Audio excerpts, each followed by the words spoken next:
बंदी छोड़ सतगुरु रामपाल जी परमेश्वर जी की जय हो। परम पिता परमात्मा सारी सृष्टि के रचनहार कुल मालिक असंख्य ब्रह्मांडों के स्वामी जगत गुरु तीनों लोकों में प्रवेश करके सबका धारण पोषण करने वाले राजाधिराज आत्माधार नाथों के नाथ देवों के देव महादेव सर्वेश्वर महेश्वर मृत्युंजय अजरो अमर आदि अनादि सनातनी प्रभु जगत पिता जगदीश्वर श्री श्री 1008 की उपाधि के वास्तविक अधिकारी अकाल मूर्त सौद स्वरूपी राम वासुदेव सर्वगतम ब्रह्म परम पूज्य प्रथम पूज्य परम संत परम पुरुष परम धनी परम दयालु सत्य कबीर हक्का कबीर अल्लाहु कबीर अल्लाहु अकबर बाखबर अल्लाह ताला जगत के तारणहार जगत के मुक्तिदाता जगत के जगन्नाथ हारे के सहारे हिंदुओं के राम मुसलमानों के अल्लाह सिखों के वाहिगुरु ईसाइयों के मसीह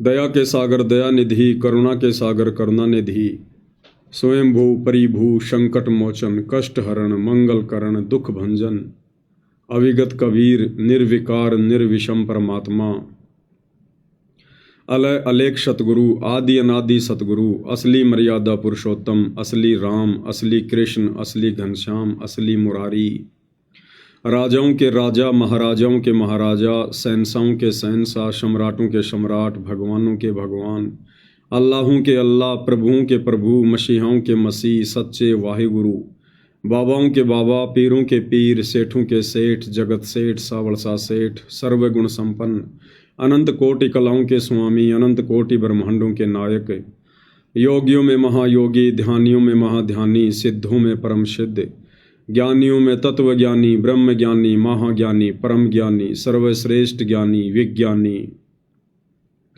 युवा कबीर समर्थ कबीर असमवात अमित ओजा सच्चे रहनुमा करीम अल्लाह सुभान अल्लाह दुनिया के अंतिम पैगंबर 8 सितंबर 1951 से गांव धनाना जिला सोनीपत हरियाणा भारतवर्ष की पावन भूमि पे प्रकट रियल कल की भगवान श्री नारायण साकार हरि श्री बाबा साहेब नूर अनंत परमात्मा सच्चे दरवेश सच्चे बाखबर संत श्रोमणी सतगुरु रामपाल जी परमेश्वर जी के चरण कमल में साध संगति से जुड़े हुए देश विदेश से आप और हम सभी सत्सेवक भाई बहनों का अनंत कोटि दंडवत प्रणाम।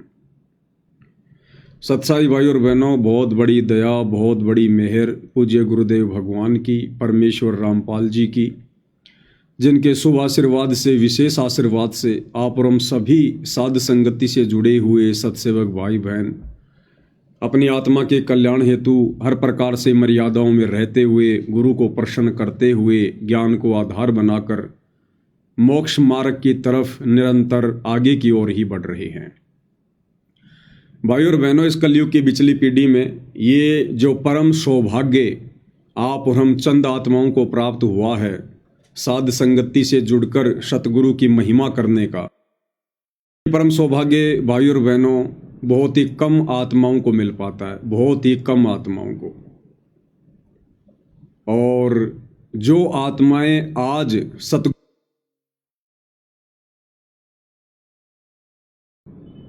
दो टाइम की रोजी रोटी के लिए सांसारिक काम धंधों को ही ज्यादा महत्व दे रहे हैं, वे आत्माएं आने वाले समय में पछताएंगी।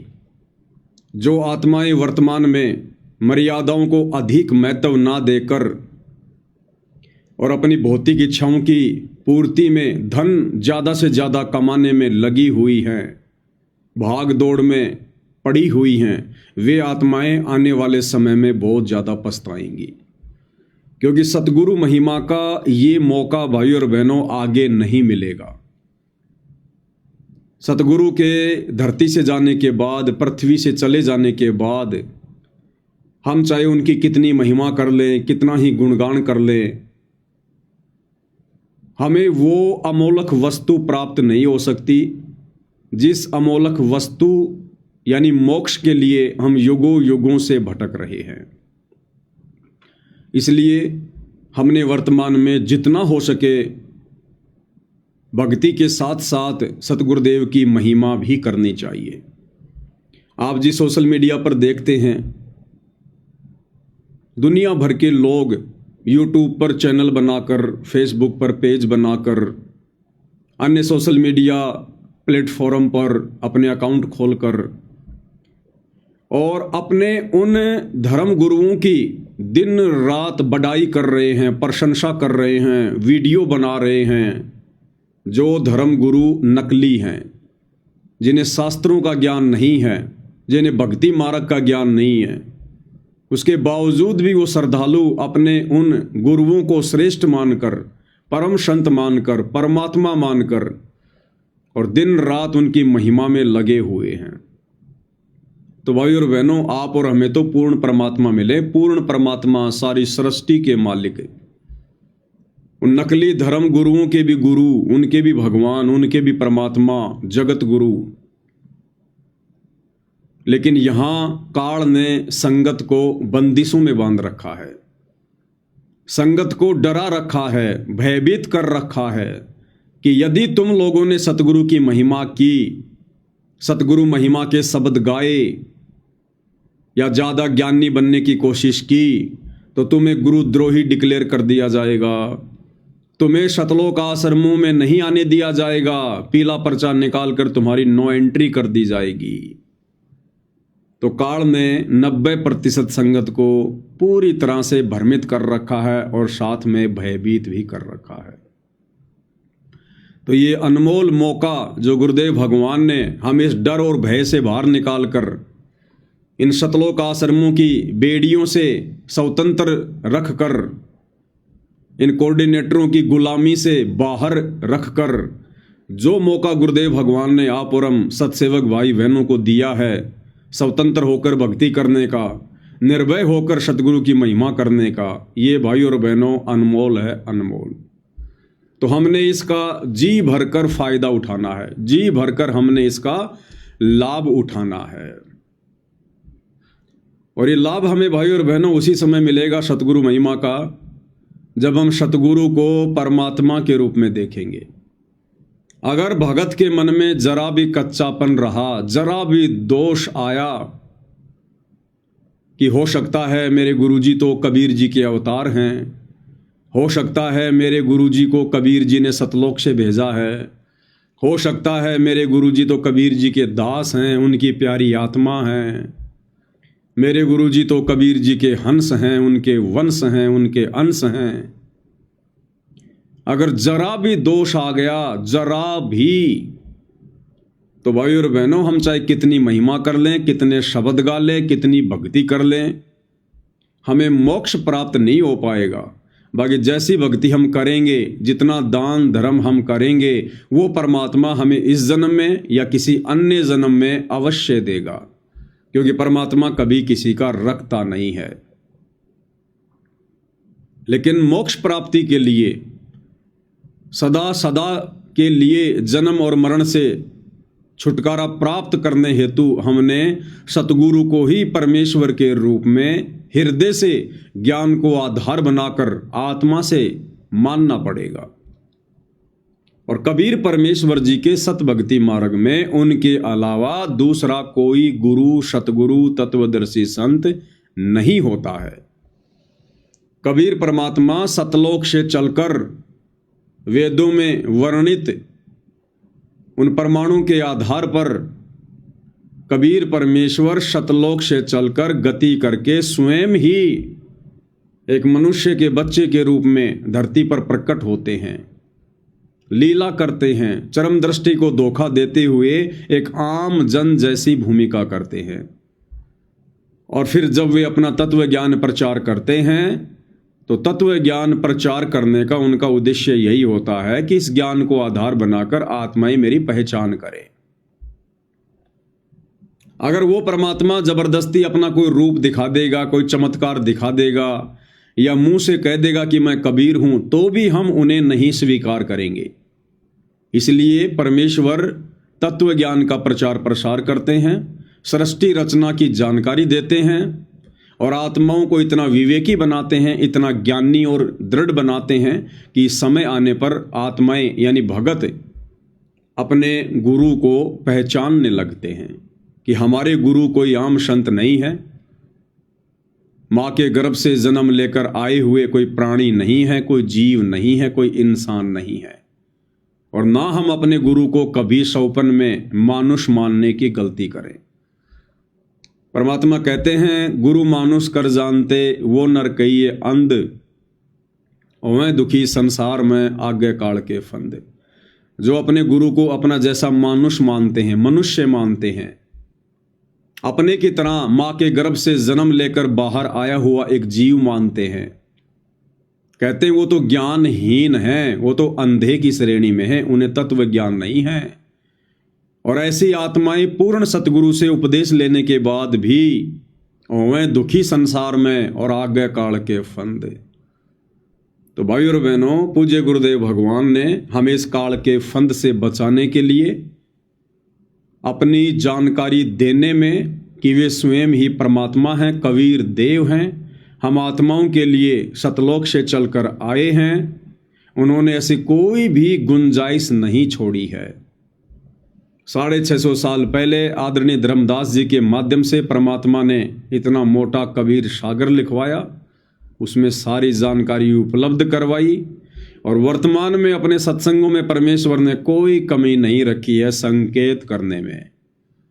अब संकेतों को समझने के लायक हमने बनना पड़ेगा, क्योंकि पूज्य गुरुदेव भगवान ने हमें दुनिया से सर्वश्रेष्ठ ये जो ज्ञान है, तत्व ज्ञान, हमें वो प्रदान किया है। बाकी लोगों को तो केवल ज्ञान है, लेकिन गुरुदेव ने हमें जो दिया है वो तत्व ज्ञान है, विशेष ज्ञान है, विज्ञान है।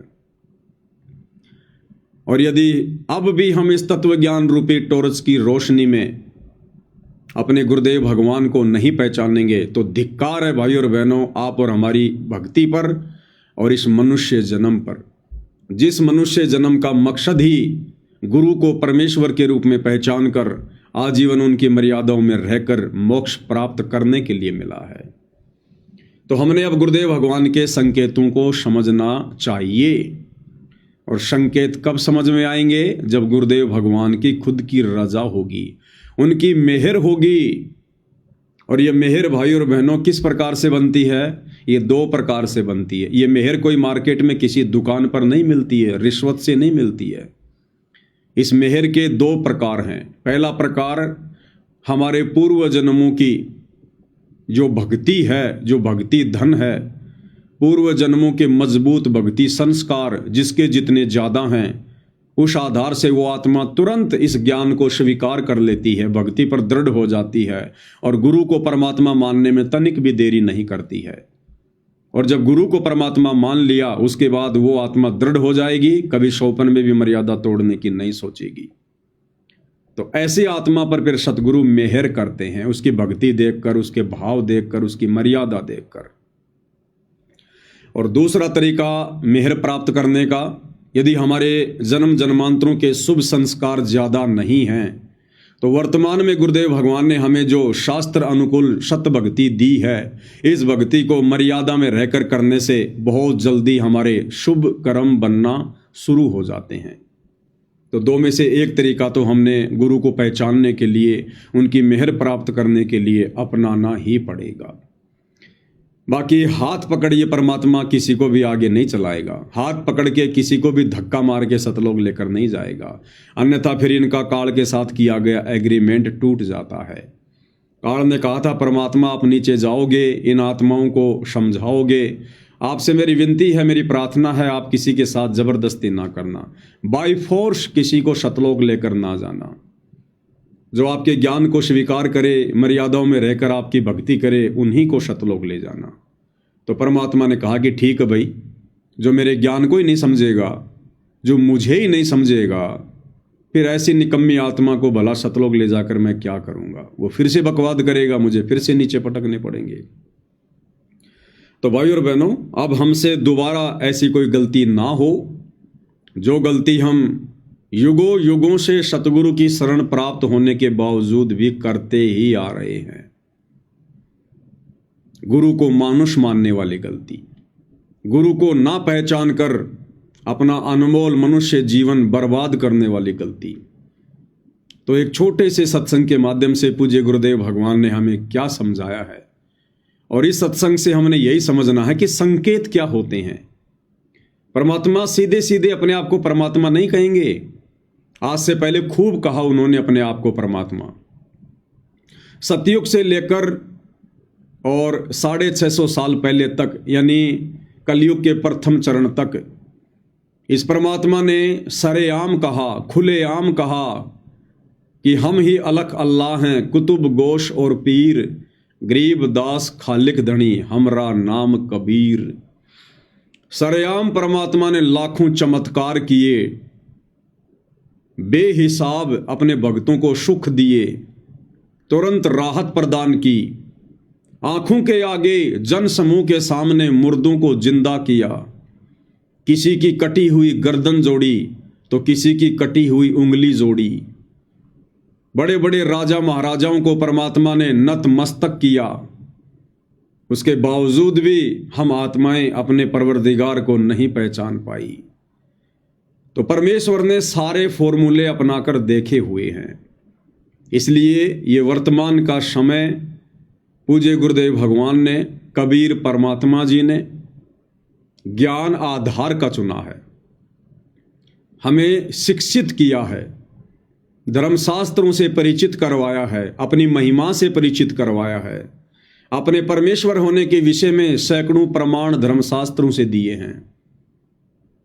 और इस समय भी यदि कोई अपने परवरदिगार के संकेतों को ना समझकर और वही युगों युगों वाली गलती दोहराएगा, तो भाइयों और बहनों, फिर उस आत्मा का भला कैसे मोक्ष होगा। आज दास के वीडियो पर किसी जगत वाले भाई ने छोटा सा कमेंट किया कि अरे नादान पवन दास, मूर्ख प्राणी, तू कभी तो अपने गुरु जी को संत रामपाल जी कहता है, कभी उनको कबीर जी कहता है, तेरा कोई स्टैंड है कि नहीं है। तो दास ने उस भोले भाई को समझाया कि भाई, जिस प्रकार त्रेता युग में श्री रामचंद्र जी के रूप में स्वयं विष्णु भगवान ही आए थे, उनको श्री रामचंद्र जी कहो चाहे विष्णु जी कहो, एक ही बात है। फिर द्वापर युग में श्री कृष्ण जी के रूप में साक्षात श्री विष्णु जी ही आए थे।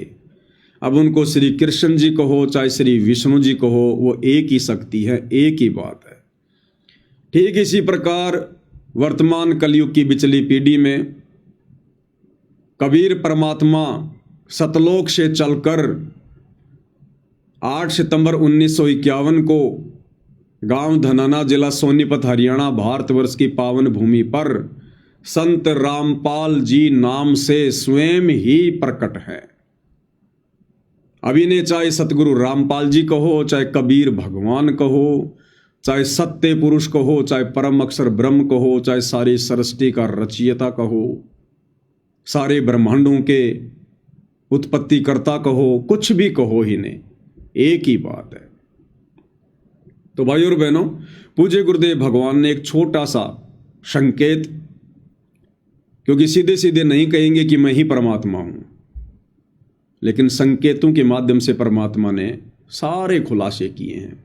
तो संकेत क्या होते हैं और कैसे हम भगत भाई बहनों ने समझने होते हैं, उसके लिए गुरुदेव कह रहे हैं कि जब भी आप सत्संग सुनने बैठो, जब भी आप सत्संग सुनने बैठो, तो प्रत्येक वाणी को, प्रत्येक शब्द को कि गुरुदेव भगवान क्या कह रहे हैं, क्या समझाना चाहते हैं, बड़े ध्यान से सुनना चाहिए, बड़े ध्यान से सुनिए पूज्य गुरुदेव भगवान के मुख कमल से कि किस प्रकार से परमात्मा संकेत करते हैं। तो इसलिए आप जी ने सत्संग को रह रह कर सुनना चाहिए, एक सत्संग की तरह सुनना चाहिए। मैं निकालो, घर पे कभी बैठे हो, छुट्टी हो, सत्संग चलाओ, एकाग्रचित से सुनो, एक एक वाणी पर ध्यान दो, क्या कहा जा रहा है। फिर उसको को छोटी मोटी मन में दोष होता है तो फिर वो तुरंत सेट हो जाता है। तो क्या कह रहे हैं गुरुदेव भगवान कि सत्संग को एकाग्रचित होकर सत्संग को सत्संग की दृष्टि से सुनना चाहिए। क्या कहा जा रहा है, क्या बोला जा रहा है, बहुत ही ध्यान से सुनना चाहिए। अब ये बातें बता के फिर आगे गुरुदेव भगवान क्या कह रहे हैं। पहले तो हमें यह कह दिया कि सत्संग को बहुत ही ध्यान से सुनना चाहिए, एकाग्रचित होकर सुनना चाहिए, प्रत्येक वाणी को ध्यान से कि क्या कहा जा रहा है, क्योंकि आगे फिर परमात्मा ने एक संकेत करना था अपने विषय में। इसलिए पहले ही परमात्मा ने कह दिया कि सत्संग को बहुत ही ध्यान से सुनना चाहिए। ये नहीं कहेंगे कि बच्चों मैं अब 1 मिनट बाद में एक गहरी बात कहने जा रहा हूं, नहीं। पहले क्या कहा कि सत्संग को बहुत ही ध्यान से सुनना चाहिए, एकाग्रचित होकर सुनना चाहिए, बड़े ध्यान से प्रत्येक वाणी में क्या कहा जा रहा है। हमारा ध्यान आकर्षित करने के लिए पहले तो परमात्मा ने यह संकेत कर दिया, क्योंकि आगे गुरुदेव ने अपने विषय में बताना है कि वो कबीर परमात्मा कौन है। तो आगे अब क्या कह रहे हैं गुरुदेव।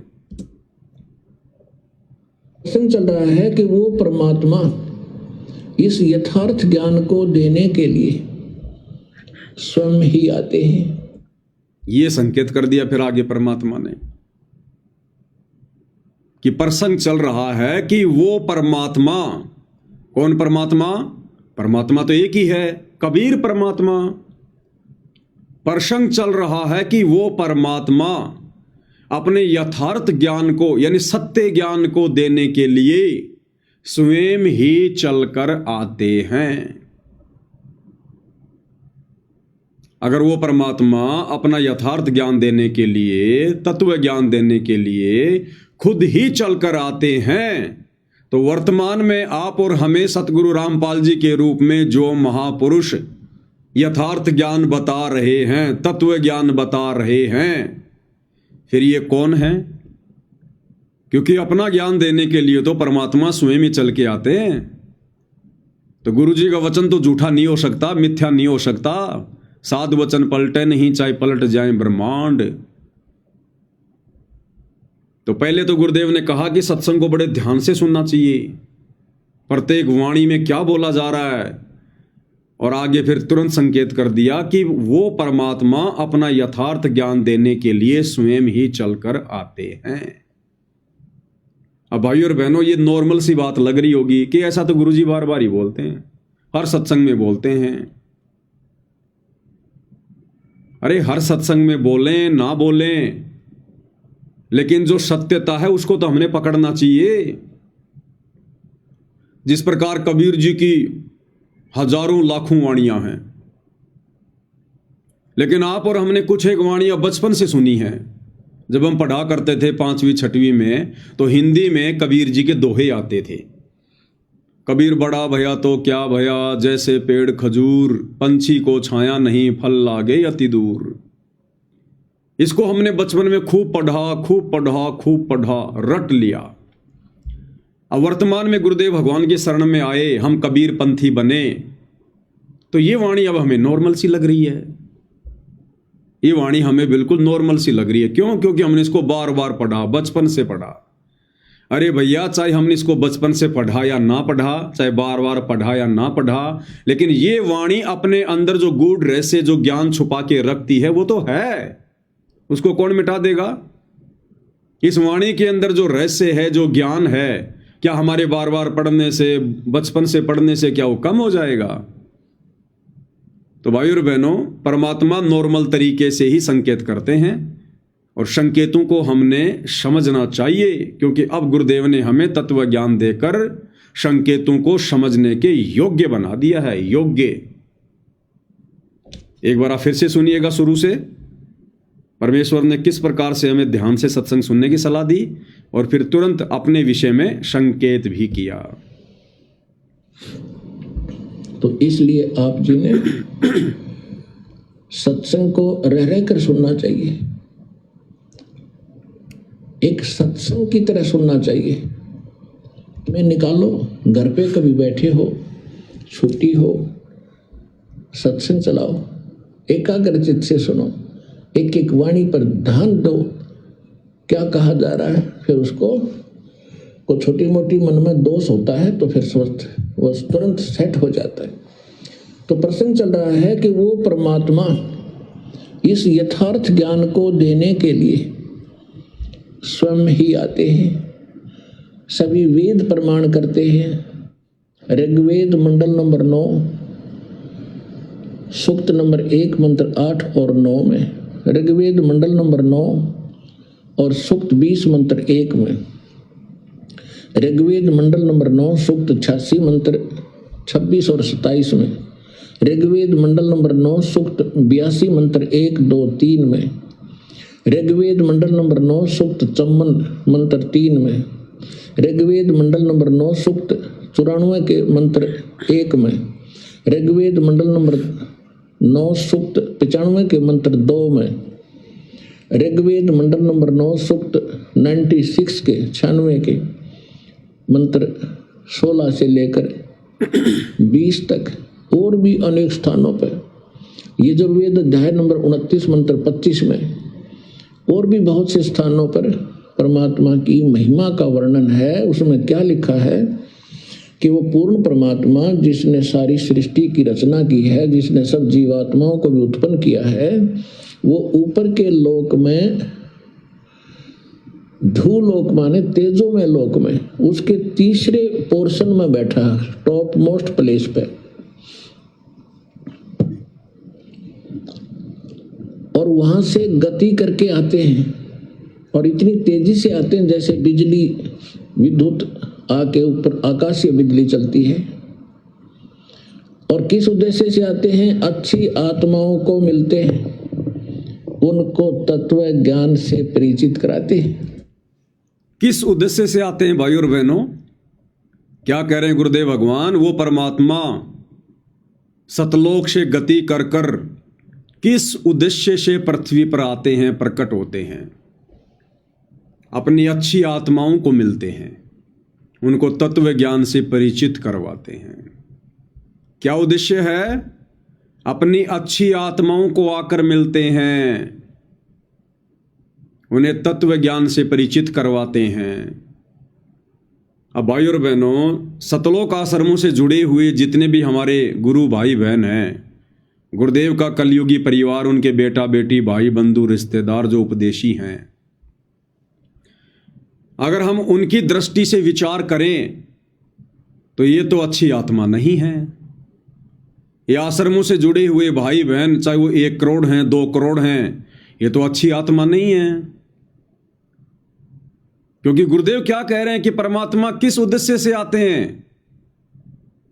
अच्छी आत्माओं को आकर मिलते हैं, तत्व ज्ञान उनको समझाते हैं। तो इन भाई बहनों को जो आश्रमों से जुड़े हुए हैं, इनको तो विश्वास ही नहीं है कि सतगुरु रामपाल जी ही कबीर जी हैं। तो इनकी तरफ से तो फिर कबीर भगवान धरती पर आया ही नहीं, कबीर भगवान तो धरती पर आता ही नहीं, इनको तो कबीर भगवान मिले ही नहीं। क्योंकि परमात्मा तो कहते हैं कि वो अच्छी आत्माओं को आकर मिलते हैं। तो ये विश्वास तो साध संगति से जुड़े हुए भाई बहनों को हुआ है कि वर्तमान में धरती पर सतलोक से चलकर शरीर गति करके सतगुरु रामपाल जी आए हैं 8 सितंबर 1951 को। ये स्वयं कबीर भगवान हैं। तो इस हिसाब से तो आप और हम हैं वो अच्छी आत्माएं, साध संगति से जुड़े हुए भाई बहन, जिनको आज कबीर भगवान आकर मिल चुके हैं। हमें विश्वास हो चुका है। अन्यथा इन आश्रम वाले भाई बहनों को तो विश्वास ही नहीं अभी तक कि सतगुरु रामपाल जी ही कबीर जी हैं, स्वयं परमात्मा हैं। क्योंकि परमात्मा तो आकर अपनी अच्छी आत्माओं को मिलते हैं। तो इनके अनुसार तो कबीर परमात्मा तो दाढ़ी मूछ वाले हैं। तो भाई और बहनों, ये भी आप और हमारे ऊपर एक बहुत बड़ी रजा, एक बहुत बड़ी दया कि हमें ये बात समझ में आ गई, इस घोर कलयुग में समझ में आ गई, जहां लोग तरह तरह की भ्रमणाओं में फंसे पड़े हैं, भगवान को लेकर, भक्ति को लेकर।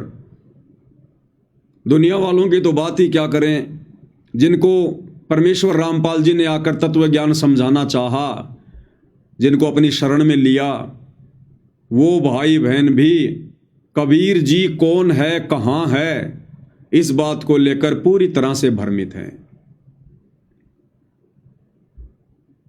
इन्हें अभी तक केवल यही पता है कि कबीर जी सतलोक में रहते हैं, कबीर जी के दाढ़ी मूछ है, और कबीर जी तो 650 साल पहले आए थे। इन आश्रमों से जुड़े भाई बहनों को ये विश्वास नहीं है कि कबीर जी 8 सितंबर 1951 को सतलोक से चलकर आ चुके हैं और वर्तमान में सतगुरु रामपाल जी के रूप में धरती पर प्रकट हैं। इनको इस बात का विश्वास नहीं है, और जब तक ये विश्वास नहीं होगा तब तक भाई और बहनों वो तत्व ज्ञान जो परमात्मा हमें समझाने के लिए आते हैं वो हमें समझ में नहीं आएगा, बिल्कुल भी समझ में नहीं आएगा। जब तक हम अपने गुरु को मानुष मानते रहेंगे ये बात हमें लाख जन्म भी समझ में नहीं आएगी, लाख जन्म भी। एक सत्संग में पूज्य गुरुदेव भगवान ने बिल्कुल क्लियर कर रखा है कि गुरु को मानुष मानने वालों के मन में कभी न कभी दोष आएगा। गुरुदेव ने कहा कि जो यहां भी रहते हैं,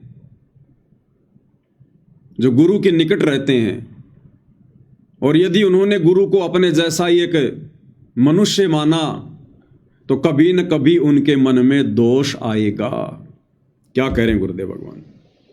महात्मा बताते हैं, गुरु मानुष कर जानते ते नर कहिए अंधे, ओवे दुखी संसार में आगे यम के फंदे।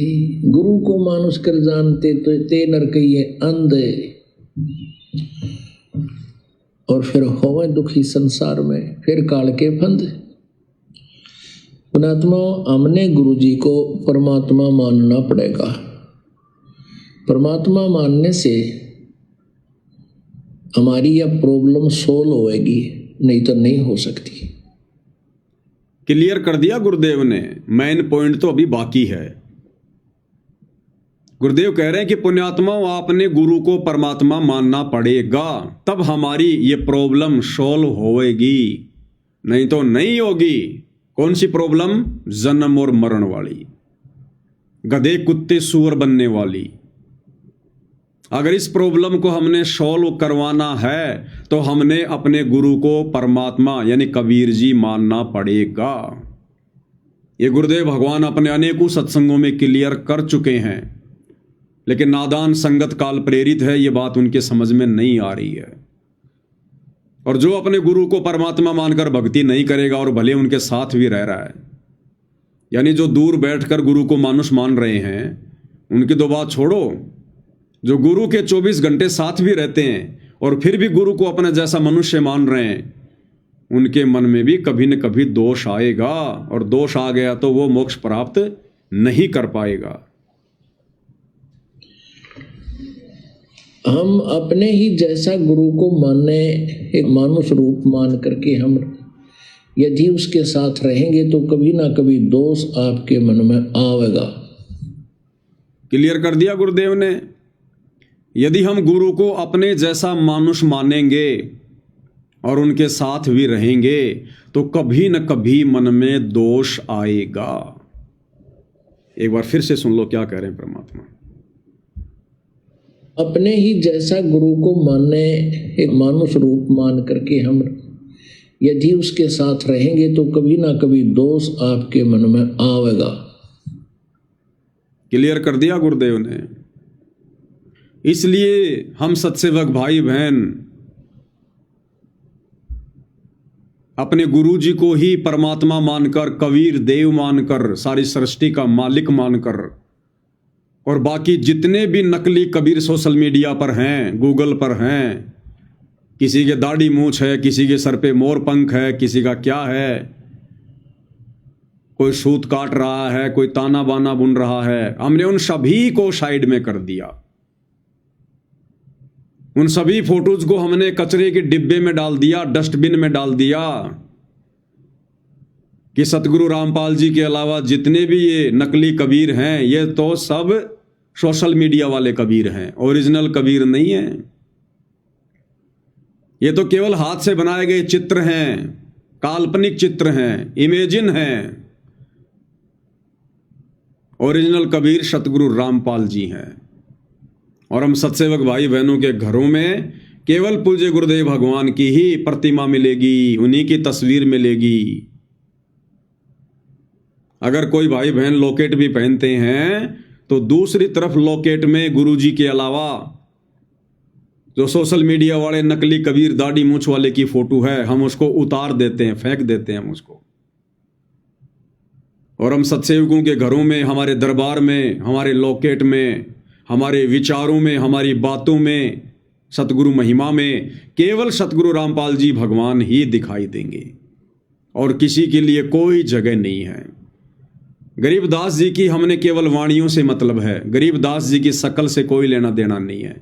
गरीबदास जी के बोध दिवस मनाने से कोई लेना देना नहीं है।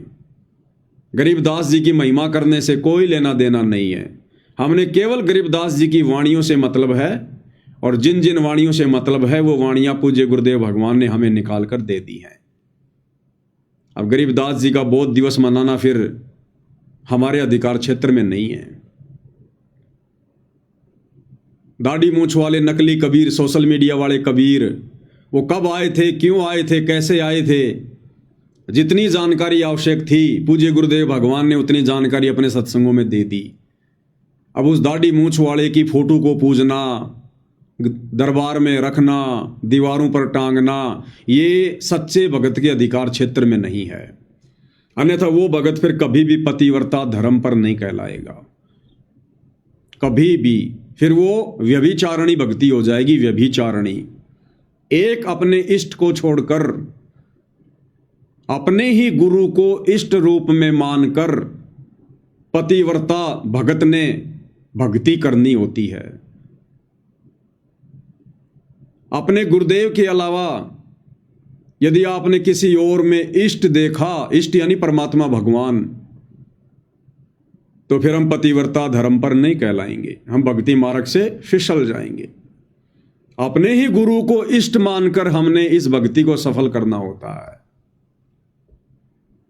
क्योंकि कबीर परमेश्वर जी के सत भक्ति मार्ग में गुरु और इष्ट दोनों एक ही होते हैं। बहुत सारे भाई बहनों को थोड़ा कन्फ्यूजन हो जाता है, वो समझ नहीं पाते हैं, क्योंकि गुरुदेव भगवान एक तीर से अनेकों शिकार करते हैं।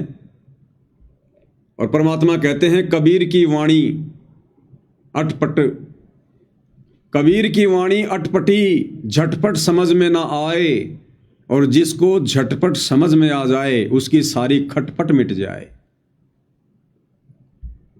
बहुत सारे भाई बहन गुरुदेव का एक छोटा सा वीडियो देखते हैं जिसमें गुरुदेव हंसा देश पंथ वालों के ऊपर सत्संग कर रहे हैं। उसमें गुरुदेव कह रहे हैं कि गुरु अलग होता है और इष्ट अलग होता है। जो लोग ये कहते हैं कि गुरु और इष्ट एक ही होता है वो तो मूर्ख हैं, उन्हें अभी आध्यात्मिक ज्ञान नहीं है।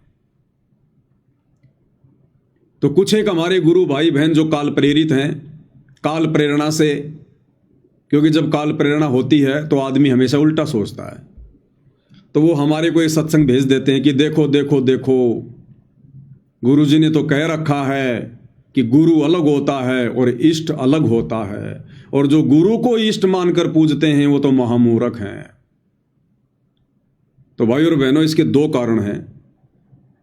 पहला कारण तो ये कि गुरुदेव ने जब ये बात कही, जिस सत्संग में ये बात कही, वो सत्संग परमात्मा उन हंसा देश वालों से जुड़े हुए श्रद्धालुओं को समझाने के लिए कह रहे थे कि नादानो, तुम इन अपने नकली गुरुओं को जो काल के द्वारा भेजे गए हैं तुम्हारा सत्यानाश करने के लिए, तुम्हें पथ भ्रष्ट करने के लिए, तुम इन नकली गुरुओं को जो परमात्मा मानकर बैठे हो, भगवान मानकर बैठे हो ना, ये बहुत बड़ा धोखा है। और बिल्कुल सत्य है भाई और बहनों, क्योंकि काल का जो विधान है, काल का जो भक्ति मार्ग है, जो सिस्टम है, इसमें गुरु कभी भी इष्ट नहीं होता, गुरु कभी भी परमात्मा नहीं होता। ये काल अपने अंश अवतार सर्जन करता है। यदा यदा ही धर्मस्य ग्लानि भवति भारत है, ये श्लोक तो आपने सुना ही होगा। ये काल कहता है कि जब जब इस धरती पर धर्म की हानि होती है, अधर्म की वृद्धि होती है, तब तब मैं अपने अंश अवतार सर्जन करता हूं। तो काल के भक्ति मार्ग में 21 ब्रह्मांड तक के सिस्टम में गुरु अलग होता है और इष्ट अलग होता है। लेकिन जब बात आती है कबीर परमात्मा के सत भक्ति मार्ग की, तो कबीर परमात्मा किसी को भी सतलोक से गुरु बनाकर नहीं भेजता है, किसी को भी अपना प्रतिनिधि बना के नहीं भेजता है। आप एक भी उदाहरण दे दीजिए कि कबीर परमात्मा ने आत्माओं को काल के जाल से मुक्त करवाने के लिए सतलोक से अपना कोई प्रतिनिधि भेजा हो, कोई गुरु बनाकर भेजा हो, कोई अवतार भेजा हो। ये स्वयं ही आते हैं, क्योंकि वेदों में इनकी महिमा लिखी हुई है कि वो परमात्मा कबीर देव सतलोक से चलकर गति करके बिजली जैसी गति से अपनी अच्छी आत्माओं को मिलने के लिए, उन्हें तत्व ज्ञान समझाने के लिए स्वयं ही प्रकट होते हैं। क्योंकि ये समर्थ है, इनके ऊपर कोई बंदिश नहीं है, कोई दबाव नहीं है, इनकी शक्तियां असीमित हैं, इसलिए इन्होंने किसी और का सहारा नहीं लेना होता है। ये स्वयं आते हैं। समर्थ का काम उसी को साजे, और करे तो मूर्ख बाजे। लेकिन काल की मजबूरी है भाई और बहनों, वो स्वयं नहीं आ सकता। एक तो उसका चेहरा इतना डरावना है, इतना भयंकर है, इतना भयावह है, ओछा माथा, काला चेहरा, लंबे दांत, जैसा कि गुरुदेव भगवान वर्णन करते हैं, काल रूप है उसका।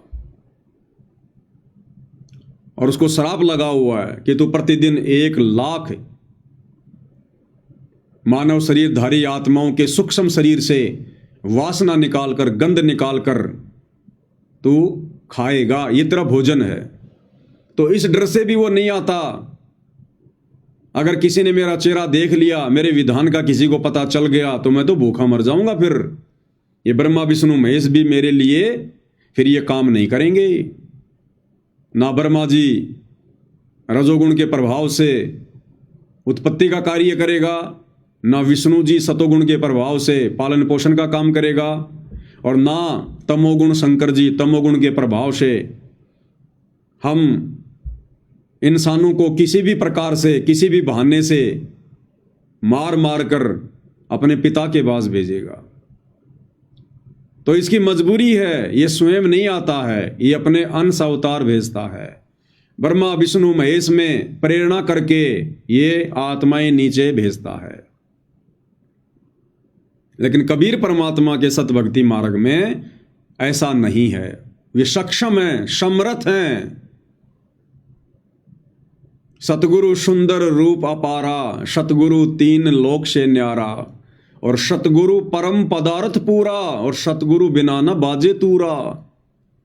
सतगुरु के बिना ये भक्ति का बिगुल नहीं बज सकता। सतगुरु बिना न बाजे तूरा, ये भक्ति का बिगुल, ये शंखनाद 21 ब्रह्मांड इस काललोक में सतगुरु यानी कबीर जी के अलावा दूसरा कोई भी सतभक्ति की शुरुआत नहीं कर सकता, सच नहीं कह सकता, सत्संग नहीं कर सकता। इसलिए परमात्मा स्वयं आते हैं, स्वयं। तो वहां गुरुदेव ने जो बात कही है कि गुरु और इष्ट को एक मानने वाले मूर्ख हैं, वो बात गुरुदेव ने हंसादेश पंथ वालों के लिए कही है। क्योंकि काल तक के विधान में गुरु और इष्ट अलग अलग होते हैं, जबकि कबीर परमात्मा के सतभक्ति मार्ग में स्वयं गुरुदेव भगवान ने अपने सत्संग में अपने मुख कमल से कहा है कि अपने ही गुरु को इष्ट रूप में मानकर पूजना होगा। अपने ही गुरु को इष्ट मानकर पूजा करनी होगी। तो गुरु इष्ट है तभी तो उनको इष्ट मानकर पूजा करेंगे। तो क्या कह रहे हैं गुरुदेव भगवान, उन्हीं के मुख कमल से सुनते हैं। एक पति को छोड़कर आन में आस्था रखने वाली पत्नी को व्यभिचारिणी कहते हैं। तो अपने ही पति से हर इच्छा पूरी हो, उसी को पति भर्ता कहते। तो हम जब पति भर्ता पद पर आ जाएंगे तो परमात्मा कहते हैं पति भर्ता जमी पर जो जो धर है पावे, समर्थ झाड़ू देते है ना काटा लग जावे। अब सुनिए, ऐसा हंस, ऐसा भक्त जब अपने एक इष्ट पूर्ण परमात्मा पर अपने ही गुरु को इष्ट रूप में मानकर जब अपने जीवन रूपी सफर में प्रस्थान करता है रास्ते पर, तो परमात्मा उस जीवन रूपी सफर के पाप कर्म रूपी कांटों को बुहारना शुरू कर देता, उसके दुखों को खत्म करना शुरू कर देता है। झाड़ू देता चलता है कि मेरी प्यारी आत्मा के कांटा ना लग जाए। तो क्लियर कर दिया गुरुदेव ने कि ऐसा भगत, ऐसी आत्मा जो अपने ही गुरु को इष्ट रूप में मानकर पूजता है, भक्ति मार्ग पर चलता है, परमात्मा उसके सर्व संकटों का मर्दन करते हैं। तो भाई अब क्या कहोगे आप? फिर तो आपके हिसाब से गुरुदेव भगवान के वचन दोगले हो गए, क्योंकि आप जिस सत्संग को आधार बनाकर भ्रमित हो रहे हैं वो सत्संग ये है। जो संत अपने सतगुरु गुरु को ही इष्ट देव कहते हैं, उनको आध्यात्मिक ज्ञान कुछ भी नहीं है, वो आध्यात्मिक गुरु नहीं हो सकते। ये है वो सत्संग जो गुरुदेव ने हंसादेश पंथ वालों को समझाने के लिए किया था कि जो संत, जो गुरुजन, जो भक्तजन अपने ही गुरु को इष्ट कहते हैं, इष्ट मानते हैं, उनको आध्यात्मिक ज्ञान नहीं है। तो क्या गुरुदेव भगवान को भी आध्यात्मिक ज्ञान नहीं है क्या?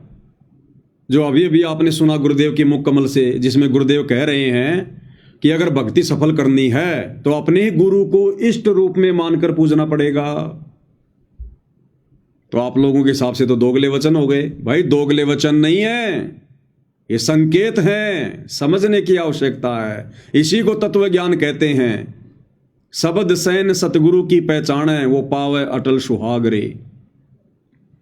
अब ऐसा ही एक सत्संग और है जो गुरुदेव भगवान ने सन 2000 के आसपास अपने प्रवचन में कहा था कि नाम दीक्षा लेने के बाद अपने घर पर अलमारी में या कहीं भी अपना दरबार लगाओ और वहां पर अपने सतगुरु की और अपने इष्ट की फोटो अवश्य होनी चाहिए। तो ये वचन सुनकर भी बहुत सारे भाई बहन जो साध संगति वालों की भक्ति क्रिया से नफरत करते हैं, काल प्रेरणा से मौका देखकर वो सत्संग हमें भेजते हैं कि देखो देखो देखो ये सत्सेवक तो पागल हो गए। संत रामपाल जी को इष्ट कह रहे हैं, अपने गुरु को इष्ट कह रहे हैं, और गुरु जी कह रहे हैं कि इष्ट अलग होता है और भगवान अलग होता है। सत्सेवक कहते हैं कि केवल घर के दरबार में अपने गुरु जी की फोटो होनी चाहिए, और गुरु जी कह रहे हैं कि अपने सतगुरु की और अपने इष्ट की दोनों की फोटो होनी चाहिए। पहले वो छोटा सा सत्संग आपको सुना देते हैं। मूर्ति अवश्य रखनी अपने घर पर, मूर्ति की पूजा नहीं सत्कार करना है। अब कोई तो मूर्ति पर अटक गया, उसी का भोग लगा, उसी की आरती तारे है, उसी का अगर प्रार्थना करता रहे, बस बन की बात, उसी का माला डालने जा, उसी का अगर धूप और ज्योत जगा दी, ये व्यर्थ है। मूर्ति हो अपने इष्ट और गुरु की अवश्य हो, और दंडवत प्रणाम करे उनको, सीने से लगा अपने गुरुदेव की मूर्ति को, अपने इष्ट की मूर्ति को। इससे हमारे अंदर विनम्रता और उनके प्रति श्रद्धा बनी रहती है। ऐसा ना करने से भी हम अधूरे रह जाएंगे। केवल मूर्ति ही पूजता रहे, ये कबीर साहब ने खंडन किया। नादानो, तुम केवल मूर्ति पर ही आश्रित हो गए, मंत्र से ही जाप कर नहीं रहे। तो इस पुराने सत्संग में गुरुदेव भगवान ने गुरु को और इष्ट को अलग अलग बता दिया। अब क्यों बताया भाई और बहनों, इसका भी रीजन है, क्योंकि जिस समय सतगुरु रामपाल जी भगवान ने सत भक्ति मार्ग की सन 1994 में शुरुआत की, उस समय कोई भी इस बात को स्वीकार करने योग्य नहीं था कि गुरु ही इष्ट होता है। अगर गुरु जी ये कह दें कि गुरु ही इष्ट होता है, जोर देकर अगर ये बात कहें, वैसे तो कई बार संकेत किया है, लेकिन अगर जोर देकर कहें कि आपने गुरु को ही इष्ट मानना पड़ेगा, तो हम आत्माओं के मन में क्या दोष आता कि गुरु को ही इष्ट मानना पड़ेगा। गुरु यानी हमारे गुरु जी सतगुरु रामपाल जी, जिनसे हमने उपदेश लिया, ये तो हमारे गुरु हो गए। और इष्ट यानी कबीर जी, यानी हमने संत रामपाल जी को ही कबीर जी मानना पड़ेगा। तो ना जाने भाई और बहनों कितने दोष उन आत्माओं के मन में आ जाते। और उपदेश लेने के बाद अपने गुरु जी के प्रति अगर मन में दोष आ गया तो वो आत्मा नाम रहित हो जाती है। इसलिए शुरुआती समय में आप और हमारी बुद्धि के लेवल को देखते हुए कि अभी ये नादान बच्चे संकेतों को समझने के योग्य नहीं हुए हैं, अभी इनको सत्संग सुनने दो, भक्ति पर जैसे भी ये चले इनको चलने दो, अपनी तरफ से गुरुदेव भगवान ने लाभ दे देकर हमारे को भक्ति मार्ग पर चलाया, मीठी गोली दे दे के, कि धीरे धीरे सत्संग सुनेंगे, समझ में आएगी, भक्ति बनेगी, ज्ञान योग खुलेगा, तो एक दिन ये खुद ही निर्णय कर लेंगे कि गुरु और इष्ट में कोई अंतर नहीं होता है। तो इसलिए परमात्मा ने शुरुआत में अपने आप को कबीर जी का दास कहा, केवल एक गुरु कहा, स्वयं कबीर भगवान होते हुए भी हमारी छोटी बुद्धि को देखते हुए। और जबकि संकेतों में परमात्मा उन पुराने सत्संगों में ये भी क्लियर करते हैं कि गुरु और इष्ट एक ही होता है। सुनिए, जो बोला सुनो तो के कैसे ये के कौन से भाई फिर बताओ। अब ये ऐसे काल हमारा छोरा उग्रवादियों ने पकड़ लिया था और आपकी दया तो बचा महाराज, आप ले आए बचा के, मैं कित बचाया। आप गए थे महाराज जी, छोरे खोल के लाए और नुखा में कर न बोला सतगुरु थे, सतगुरु बंदी छोड़ के लागे, गुरु जी कहने लागे ये कबीर साहब थे गरीबदास जी, मैं तो उठ के बिना बैठा जानता, मैं कित के लाऊं था। न बोले नो ना बकाओ हमने, क्योंकि महाराज कहते हैं जो गुरु मानस कर जानते हुए नर कहीं अंध और महादुखी संसार में फिर आ गए यम के फंद। ईश्वर में और गुरु में और इष्ट में कोई अंतर नहीं होता, क्योंकि ये महाराज के देही को सतगुरु कहें, ये सब धुंधर ज्ञान। अगर इस शरीर को ही आप सतगुरु मानते हो और चार दाग आवा नहीं जाको सतगुरु जान। तो क्लियर कर दिया गुरुदेव ने कि गुरु में और इष्ट में कोई अंतर नहीं होता है, क्योंकि देही को सतगुरु कहें यो सब धुंधर ज्ञान, और चार दाग आवे नहीं वाको सतगुरु जान। गुरुदेव भगवान समझा रहे कि नादानो, क्या तुम मेरे इस शरीर को देखकर, जो तुम्हारे जैसा मैंने धारण किया है, ये मनुष्य जैसा शरीर, इस शरीर को देखकर, इस देही को देखकर क्या तुम मुझे अपने जैसा मान रहे हो क्या? देही को सतगुरु कहे यो सब धुंधर ज्ञान, और चार दाग आवे नहीं वाको सतगुरु जान। कि इस शरीर के अंदर है वो इष्ट, वो सतगुरु असली। ये शरीर तो केवल तुम नादानों को ज्ञान समझाने के लिए धारण किया जाता है, ताकि तुम विश्वास कर सको, मेरे पास में आ सको। अरे कबूतर को कोई इंसान पकड़ना चाहेगा, वो पकड़ में आएगा क्या? दूर भागेगा। और कबूतर के पास में आ जाएगा, दोनों खेलेंगे आपस में। तो इसी प्रकार भाई और बहनों, ये कबीर परमात्मा हमारे नजदीक आने के लिए सतगुरु का चोला धारण करते हैं, चोला। अन्यथा ये अपने ओरिजिनल रूप में आ जाए, नूरी रूप में आ जाए, तो आप और हम डर के मारे हमारा कलेजा फट जाए। अरे कोई भूत भैरव यदि हमारे आसपास आ जाए तो हमारी टट्टी पेशाब निकल जाती है, शरीर पसीना पसीना हो जाए, हड्डा टेक हो जाए। कोई भूत भी अगर आ जाए तो, जबकि भूत तो परमात्मा ने किस ब्रह्मांड की सबसे छोटी शक्ति बताई, सबसे छोटी भूत प्रेत। अगर भूत प्रेत भी हमारे सामने आ जाए तो टट्टी पेशाब निकल जाए। तो सोचो, अगर वो कबीर भगवान सर्वशक्तिमान परमात्मा यदि हमारे सामने आ जाए अपने उस वास्तविक वैभव में तो क्या होगा? इसलिए परमात्मा हमारे नजदीक आने के लिए, हमसे बातें करने के लिए, हमें तत्व ज्ञान समझाने के लिए हमारे जैसा चोला धारण करते हैं। ये परमात्मा एक लीला करते हैं, मनुष्य के बच्चे का रूप धारण करके, और हम उनको अपने जैसा मनुष्य मान लेते हैं, अपने जैसा शरीर वाला मान लेते हैं, देही वाला मान लेते हैं। इसलिए गुरुदेव कह रहे, देही को सतगुरु कहे यो सब धुंधर ज्ञान। कि ये जो मेरे सामने बैठे ना मेरे गुरुजी शरीर में, देही में, ये तो मेरे गुरुजी हैं, मेरे सतगुरु हैं। और कबीर जी तो सतलोक में रहते हैं। तो परमात्मा कहते हैं ऐसी सोच वाले भक्तों को धिक्कार है, धिक्कार। अब अगले सत्संग में क्या कह रहे हैं परमात्मा? कि सब इष्टन में सतगुरु सारा, कि सभी इष्टों का इष्ट कौन है? सतगुरु। सुनिएगा, इन भोली भाली आत्माओं को ये अच्छा लगा महीने में एक दिन तो जाना से 6 महीना में मारा हुआ गोता। ये बात नहीं है। बच्चा स्कूल में जावे, समर्यादा निभावे और फिर मुक्त अपनी भक्ति पढ़ाई कर पावे। इसी प्रकार आपने करना होगा, कर लो, चाहे किसी जन्म में, इस जन्म में कीजिए, चाहे फेर कीजिए, छूटेगा पीछा। इसी प्रकार पर समझदार वही है जो कि वह मौका है। गुरुदेव कह रहे हैं पीछा छूटेगा इसी प्रोसीजर से। चाहे कभी भी कर लेना, किसी भी जन्म में कर लेना, पीछा छूटेगा इसी प्रोसीजर से। लेकिन जो समझदार हैं वो इस प्रोसीजर को इसी जन्म में अपना लेंगे। कौन सी प्रोसीजर? गुरु को इष्ट मानने की प्रोसीजर, गुरु को भगवान मानने की प्रोसीजर। और अब आगे क्या कह रहे हैं परमात्मा? ये जींद सत्संग नंबर 24 को आप जी 25 मिनट से सुनिएगा। सब इष्टन में सतगुरु सारा। इब का दा मत चूक मेरी प्यारी, आत्मा को कहा कि यो दास है, इब का मत ना चूक, यू फेर नहीं मिलेगा। गुरु को तजे भजे जो आना, तापस्वा को फोकट ज्ञाना, गुरु पारस परसे जो कोई, अल्लो है ते जीव कंचन होई। गुरु बिन होम यज्ञ नहीं कीजे, गुरु की आज्ञा मां ही रही जय।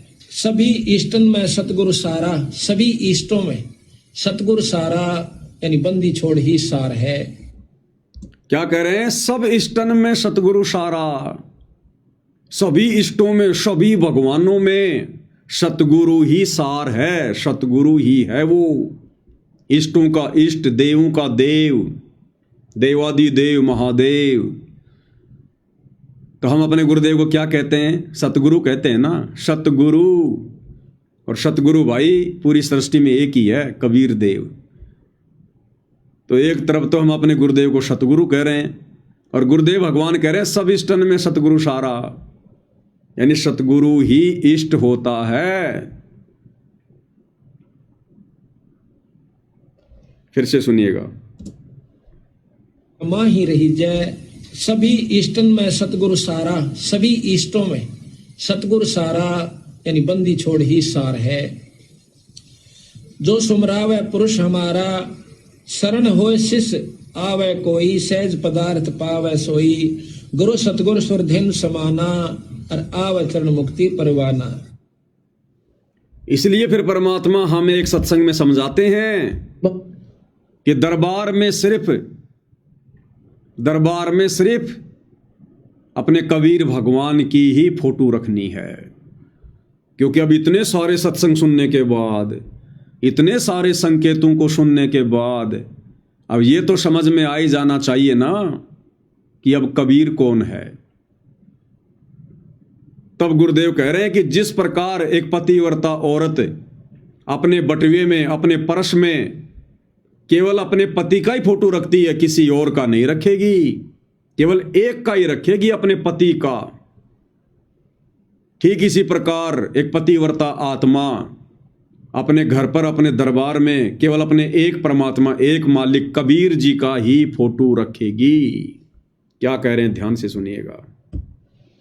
बात फोटो रखने की, जैसे आप एक पतिव्रता स्त्री होती है, वो अपने पर्स में केवल अपने पति का ही फोटो रख सकती है, दूसरे का नहीं। बाकी अनादरणीय नहीं है, अन्य भी है, सबको प्रणाम करें। अगर कहीं फोटो लगे हैं तो दूसरी बात, वो फोटो दूसरी बात है। लेकिन जहां पूजा स्थल हो वहां पर आप अपने मालिक के अतिरिक्त अगर किसी का फोटो रखते हो तो आपके हृदय में पतिव्रता तो नहीं है, वो नहीं है आपके अंदर। तो जहां दरबार लगा है, जहां हमारा पूजा स्थल है, वहां हमने केवल अपने मालिक, अपने परमात्मा एक कबीर जी का ही फोटो रखना है। अब जो भाई बहन हमारे पास में छोटे छोटे वीडियो भेजते हैं गुरुदेव के पुराने, जो अभी आपको सुनाया गया, जिसमें गुरुदेव ने कहा कि अपने दरबार में अपने सतगुरु का और अपने इष्ट का फोटो रखना चाहिए, तो वहां तो गुरुदेव ने दो का संकेत कर दिया, क्योंकि उस समय हम इस ज्ञान को समझने के योग्य नहीं थे। हम उस समय अपने सतगुरु को कबीर जी नहीं मान रहे थे। और अब क्या कह रहे हैं गुरुदेव भगवान 2014 के इस सत्संग में कि जो पतिव्रता आत्मा होगी वो अपने पूजा स्थल पर, अपने दरबार में केवल एक अपने मालिक का, एक अपने परमात्मा का, कबीर भगवान का ही फोटो रखेगी। तो बताओ भाई, अगर आप लोग ये समझते हो कि वो कबीर जिसके बारे में गुरुजी कह रहे हैं, वो मालिक, वो परमात्मा, अगर वो कबीर दाढ़ी मूछ वाला है, तो फिर सतगुरु रामपाल जी की फोटो को वहां से हटा दीजिए आप लोग। क्योंकि पूजा स्थल पर, दरबार में तो केवल एक ही फोटो रखने का आदेश दे रहे हैं गुरुदेव, और वो किसका? कबीर जी का। अपना नाम तो ले नहीं रहे गुरुजी अब। कह रहे केवल अपने मालिक अपने परमात्मा एक कबीर जी का फोटो रखना है। तो जो जो भगत भाई बहन दाढ़ी मूछ वाले कबीर को ही कबीर मानते हैं, तो उनको इस सत्संग के आधार से अपने घर से अपने दरबार से सतगुरु रामपाल जी की फोटो को बाहर निकाल देना चाहिए, क्योंकि आदेश हो गया गुरु जी का। ये लेटेस्ट आदेश है, लेटेस्ट। लेकिन फिर भी आप लोग ऐसा नहीं करेंगे। आपकी आत्मा स्वीकार नहीं करेगी कि हम कैसे अपने गुरु जी की फोटो को बाहर कर सकते हैं, क्योंकि आत्मा को पहचान है अपने परमात्मा की कि मेरा परमात्मा सतगुरु रामपाल जी है, मेरे परमेश्वर मेरे मालिक सतगुरु रामपाल जी हैं। इसलिए ये आदेश होने के बावजूद भी कि दरबार में केवल एक कबीर जी का फोटो रखना है, फिर भी हम लोगों ने संत रामपाल जी की फोटो लगा रखी है। अरे गुरु जी के आदेश की अवहेलना हो रही भाई। गुरु जी तो केवल एक कबीर जी की फोटो रखने को कह रहे हैं, और तुम साथ में सतगुरु रामपाल जी की भी फोटो रख रहे हो, गुरु गोविंद की फोटो रख रहे हो। तो गुरु जी के आदेशों की धज्जियां क्यों उड़ा रहे हो भाई? एक ही फोटो रखनी है ना। तो ये संकेतों को हमने समझना पड़ेगा। वो कबीर कौन है? वो एक परमात्मा एक मालिक कौन है? वो एक कबीर सतगुरु रामपाल जी हैं। यही हमारे सतगुरु हैं, यही हमारे गुरु हैं, यही हमारे इष्ट हैं, यही हमारे भगवान हैं, यही तत्वदर्शी संत है। दोबारा सुनिएगा, अब समझ में आएगा भाई और बहनों।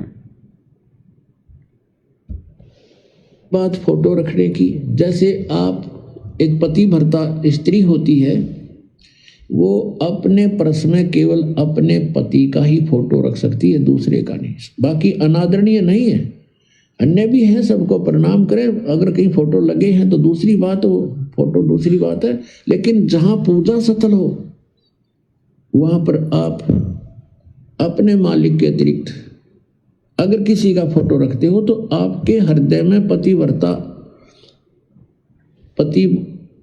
तो नहीं है। तो अब वो एक मालिक कौन है आ गया समझ में? वो एक कबीर कौन है? एक परमात्मा कौन है? सतगुरु रामपाल जी। और अब गुरुदेव आदेश दे रहे हैं कि अपने मालिक के अलावा, अपने पति के अलावा यदि आप किसी और की फोटो रखते हो अपने पूजा स्थल पर, अपने दरबार में, तो फिर आपके अंदर वो पतिव्रता धर्म नहीं है। इसलिए हम सत्सेवक भाई बहन गुरुदेव के इशारों को समझकर और अपने घर के दरबार में अपने पूजा स्थल पर केवल ओरिजिनल कबीर, जिंदा कबीर सतगुरु रामपाल जी का ही फोटो रखते हैं। दाढ़ी मूछ वाले, सोशल मीडिया वाले, गूगल वाले नकली कबीर का फोटो नहीं रखते, गरीबदास जी का फोटो नहीं रखते, आदरणीय राम देवानंद जी का फोटो नहीं रखते, पंडित चिदानंद जी का फोटो नहीं रखते। वो 5-5 फोटोएं जो आती हैं, इस कोने में गरीबदास जी, इस कोने में कबीर जी, इस कोने में आदरणीय राम देवानंद जी, इस कोने में पंडित चिदानंद जी और बीच में सतगुरु रामपाल जी, हम उस फोटो को नहीं रखते। हम महाभारत की द्रौपदी वाली भक्ति नहीं करते जिसके 5-5 पति हों। हम पतिव्रता पद की भक्ति करते हैं, और पतिव्रता आत्मा केवल अपने घर पर, अपने दरबार में, अपने घर में, अपने घट में केवल एकमात्र अपने इष्ट, अपने सतगुरु, अपने भगवान कबीर का ही फोटो रखेगी। और वो कबीर कौन? सतगुरु रामपाल जी कबीर। क्या कह रहे हैं परमात्मा? वो नहीं आपके अंदर, तो वो पतिव्रतापन नहीं होने से भगवान रुष्ट होगा। तो इसलिए हमने अपने पूजा स्थल पर केवल अपने ही उस पति का, यानी कबीर जी का, परमेश्वर का, मालिक का फोटो ही रखना है। बाकी रही बात कि अब बताओ, गुरुदेव का तो आदेश केवल एक ही फोटो रखने का है, कबीर जी की फोटो रखने का। तो फिर सतगुरु रामपाल जी की फोटो हटा दो भाई। अगर आप दाढ़ी मूछ वाले नकली कबीर को कबीर मान रहे हैं तो केवल एक कबीर की फोटो रखने का आदेश है। फिर सतगुरु रामपाल जी की फोटो क्यों रख रखी आप लोगों ने? तो भाई और बहनों, ये हैं वो संकेत। कुछ एक भाई बहन कहते हैं कि पवनदास कौन होता है सत्संगों का निष्कर्ष निकालने वाला? क्योंकि हम लोग जो हेडलाइन डालते हैं ना इन वीडियो में, शॉर्ट वीडियो में, कि सत्संगों का सार, वीडियो नंबर इतना, वीडियो नंबर इतना, तो आश्रमों से जुड़े भाई बहन कहते हैं कि ये कौन होता है सत्संगों का सार निकालने वाला? अरे भैया, हम तो कुछ नहीं होते सत्संगों का सार निकालने वाले, परमात्मा आशीर्वाद देकर निकलवा रहे हैं ताकि ये बात हमारे समझ में आ जाए, हमारी दुर्गति होने से बच जाए। और इसीलिए भाई और बहनों, परमात्मा ने लास्ट में एक ही बात कहकर छोड़ दी कि कोटि ज्ञान का एक मूल है, एक ही अर्थ है, अपनी सुरत ठिकाने राख। सुनिए गुरुदेव के मुख से। कृप सनकादिक सेवन कर सुख दे बोले साख, भाई कोट ग्रंथ का अर्थ है तू सुरत ठिकाने राख। कोटि ग्रंथ का अर्थ है, यानी तू कितने भी शास्त्र पढ़ ले, वेद गीता कुरान पुराण बाइबल कुछ भी पढ़ ले, कहते हैं इन सब का एक ही निष्कर्ष निकलेगा अंत में, यदि मोक्ष चाहिए तो अपनी सुरत ठिकाने राख। सुरत यानी अपना ध्यान अपने इष्ट पर रख, अपने गुरुजी के चरणों में रख, अपनी सुरत को अपने सतगुरु के चरणों में टिका के रख।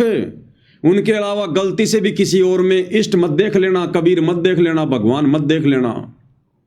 कोटि ग्रंथ का एक अर्थ है, यानी सारे अध्यात्म का ये निष्कर्ष है, अपनी सुरती को ठिकाने रख, अपने गुरुदेव के चरणों में रख, उनके अलावा किसी और को पिता परमेश्वर के रूप में स्वीकार मत कर लेना। क्या कह रहे हैं मालिक, ध्यान से सुनिएगा। कृप सनकादिक सेवन कर सुख दे बोले साख, भाई कोट ग्रंथ का अर्थ है तू सुरत ठिकाने राख। अब कहते हैं सब ग्रंथों का यही, करोड़ ग्रंथों का अर्थ मैं तुझे बताऊं कि सुरत अपना दिद्य ने अपनी नीत ने एक जगह ठिकाना डाट कर राख के तेरा इष्ट उपास्य यूस। और जब यह सुरत यहाँ डटेगी तो उपासना पर भी डटेगी, नहीं तो न रहेगी मन में कहते फलाना देवता कड़ी शक्ति हो, कदे माता ने पूज ले हुआ नाराज हो रही हो, इस तरह की उपासना रखोगे तो सुरत नहीं टकेगी, काम नहीं बनेगा। क्लियर कर दिया गुरुदेव ने कि कोटि ग्रंथ का एक अर्थ है अपने सुरत ठिकाने राख, यानी तेरा इष्ट कौन है इस बात की पहचान कर पहले। जैसे कि दास बार बार आप भाई बहनों को गुरुदेव के आशीर्वाद से कहता है कि भाई भक्ति तो उस समय शुरू होगी जब पहले हमें भगवान समझ में आएगा, तब हमें भक्ति करने में हमारी रुचि बनेगी। तो गुरुदेव कह रहे हैं कोटि ग्रंथ का एक ही अर्थ है, अपनी सुरत ठिकाने राख, पहले ये तो पहचान ले कि नादान तेरा इष्ट कौन है। अरे परमात्मा कौन है, तेरा इष्ट कौन है। भक्ति तो उसके बाद करेगा तू, अन्यथा तुझे कोई भी डगमग कर देगा। जैसे जगत वालों के हिसाब से परमात्मा समझा रहे हैं कि अगर आपको भगवान की पहचान नहीं हुई कि वो एक भगवान कबीर है, तो कोई भी आपको भ्रमित कर देगा। आप भी डर डर के भक्ति करोगे कि कहीं मैंने कबीर जी को भगवान मान लिया तो कहीं ये माता मसाणी भैरव भूत हनुमान ये देवी देवता मुझे गढ़ ना दें, मुझे नुकसान ना पहुंचा दें। वो हमेशा डरेगा, वो दृढ़ नहीं हो सकता जिसको अपने इष्ट के विषय में पूरी जानकारी नहीं है। और सतगुरु रामपाल जी के भक्ति मार्ग के हिसाब से जब तक उनसे उपदेश लेने के बाद भगत को ये बात समझ में नहीं आएगी कि तेरा इष्ट केवल तेरा गुरु है, जब तक वो अपने गुरु को अपना इष्ट नहीं मानेगा, अपनी सुरती को इष्ट रूप में गुरु जी के चरणों में समर्पित नहीं करेगा, तब तक भाई बहनों भयभीत रहेगा, भ्रमित रहेगा। कोई भी उसको डगमग कर देगा कि यार मैं कहीं गुरु जी को इष्ट मान लूं और कल को क्या पता वो दाढ़ी मूंछ वाला कबीर जी निकले इष्ट, तो मेरी तो बड़ी बड़ी बात ही बिगड़ जाएगी सत्सेवकों के चक्रों में आकर। तो वो भ्रमित रहेगा, वो दृढ़ नहीं हो सकता कभी भी। तो गुरुदेव कह रहे हैं करोड़ ग्रंथ का यही अर्थ है, अपनी सुरती को ठिकाने पर राख। कृप सनकादिक सेवन कर सुख दे बोले साख, भाई कोट ग्रंथ का अर्थ है तू सुरत ठिकाने राख। अब कहते हैं सब ग्रंथों का यही, करोड़ ग्रंथों का अर्थ मैं तुझे बताऊं कि सुरत अपना दिद्य ने अपनी नीत ने एक जगह ठिकाना डाट कर राख के तेरा इष्ट उपास्य यूस। और जब यह सुरत यहाँ डटेगी तो उपासना पर भी डटेगी, नहीं तो न रहेगी मन में कहते फलाना देवता कड़ी शक्ति हो, कदे माता ने पूज ले हुआ नाराज हो रही हो, इस तरह की उपासना रखोगे तो सुरत नहीं टकेगी, काम नहीं बनेगा। तो भाई और बहनों, ये सुरती ठिकाने आई है गुरुदेव के आशीर्वाद से, साध संगति से जुड़ने के बाद। और जब हमारी सुरती ठिकाने लगेगी, हमें इतना दृढ़ विश्वास होगा कि हमारा इष्ट हमारा गुरु ही है, हमारे गुरु के अलावा दूसरा कोई कबीर धरती पर नहीं है। उसके बाद फिर परमात्मा ने एक सत्संग में बताया, फिर तुम्हारी भक्ति बनेगी। गुरुदेव कह रहे हैं जिस दिन आपको यह विश्वास हो जाएगा कि ये मार्ग सच्चा है और दूसरा कोई रास्ता नहीं है, उसके बाद आपकी मर्यादा टूटेगी नहीं। और ये विश्वास होगा कब? जब हमें पहले अपना इष्ट समझ में आएगा, जब हमें अपने गुरुदेव पर, अपने इष्ट पर अंधविश्वास होगा, ब्लाइंड फेथ होगा। कहे कबीर सुनो भाई साधो मैं तो हूं विश्वास में। तो क्या कह रहे हैं परमात्मा? उसके बाद फिर तुम्हारी मर्यादा 100 में भी नहीं टूटेगी। पूरे ब्रह्मांड को एक संत बहुत है जो सत उपदेश देने वाला। कबीर साहब कहते हैं सिद्ध तारा पिंड आपना और साधु तारा खंड, सो तो सतगुरु जानिए जो तारे देव ब्रह्मांड। पूरे विश्व को एक ही संत होता बहुत नाम देने का, क्योंकि नाम देना अपने, जब ये विश्वास हो जाएगा मार्ग सही है और दूसरा रास्ता नहीं है, तो कोई भी नियम भंग नहीं हो, कोई नियम भंग नहीं हो, एक नाम देगा, डेट का भजन करे, इसी से बेड़ा। जब ये विश्वास हो जाएगा कि इस मार्ग के अलावा दूसरा कोई मोक्ष मार्ग नहीं है, दूसरा कोई रास्ता नहीं है, तो फिर हमारी मर्यादा कभी टूटेगी नहीं, हमें कोई डगमग कर ही नहीं पाएगा। और भाई और बहनों, इस मार्ग पर तो विश्वास तब होगा जब पहले इस मार्ग को चलाने वाले पर विश्वास होगा, तब इस मार्ग पर विश्वास होगा। तो ये दया गुरुदेव भगवान ने हम सत्सेवक भाई बहनों के ऊपर बख्शी है। और यहां तो गुरुदेव संकेत ही करेंगे, संकेत ही करेंगे। ये तत्व ज्ञान गुरुदेव ने इसीलिए दिया कि संकेतों को हम समझ सकें।